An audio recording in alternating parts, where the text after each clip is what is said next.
7:27. I am going to my day job. I work today from 8 to 3, and I teach a lab at a college. I teach respiratory, and I just wanted to come on because I did an interview with one of my coworkers, and he has been a ramp agent for 13 years, and he will give you lots of wisdom, lots of advice. And what I like about him is he has such a great attitude when it comes to doing the ramp. Like whenever we're under a stressful situation, he is very level-headed. He knows what he's doing. His experience, he uses his experience, his common sense, and all of those things to make things work. And he understands the things that we can change and the things that we can't change. We can't change certain delays, or we can't change, you know, a specific mechanical where they have to go all the way to LAX to go get that particular part. Things like that. Like he understood, and he stays level-headed, and he always is laughing, always doesn't take things too seriously when it comes to life. So I think you guys will enjoy the interview with him. Thank you so much for watching. I hope you guys have a great day, and I hope you guys are having an amazing Christmas season.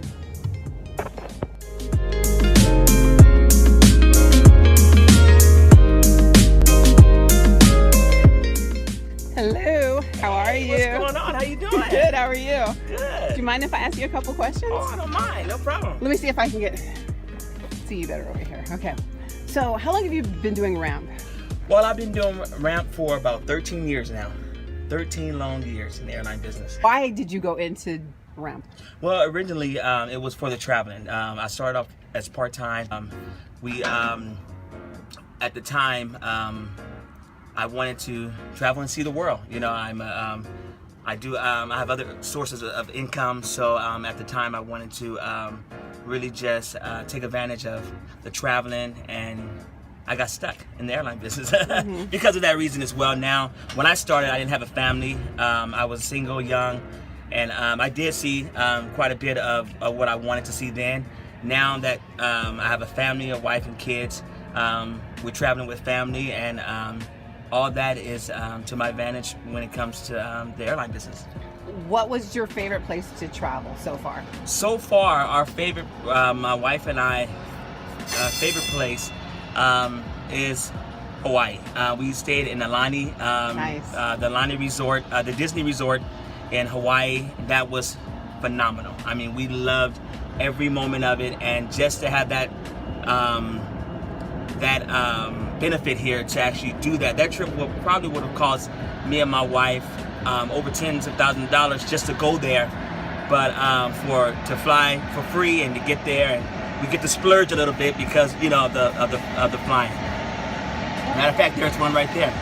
Is that our flight? That's not our flight. Okay, my next question is, would you recommend this to someone else? Yes, I do recommend, depending on which airport or how, you know, where you,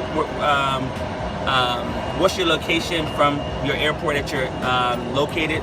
Certain airports are busier than others, so it may be, and depending on how your schedule is, you know, I do advise you to dip your foot in the water to see if you can get the job, and part-time if you want to travel. Right. If you want to travel. Now, if you're at a busier airport, it could be harder for you to travel because they may have you there 5 days a week.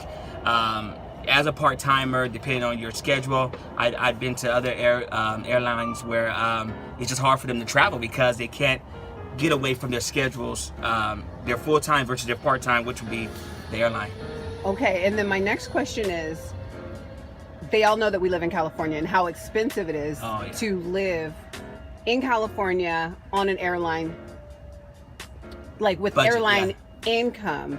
So we all kind of need like side hustles and different things like that. How are you guys able to stay afloat with just doing the airline business, living in California, as expensive as it is?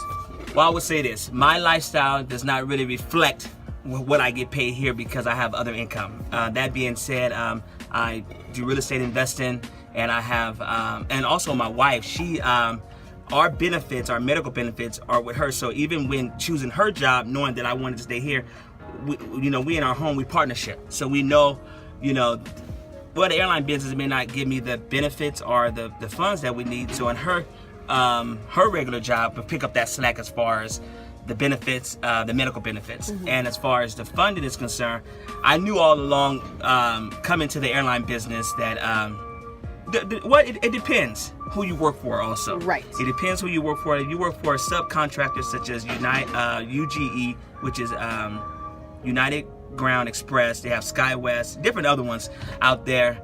They tend to top out very low, but if you go with a mainline, you can make decent amount of money, but you have to work there all the time, to actually get the funds you need. And many years, right? And many years to top out. Because starting off, you're at the bottom. You're starting off at, I don't know if it's minimum wage, I don't know what the start off is, but you will be topping out at a blue collar income.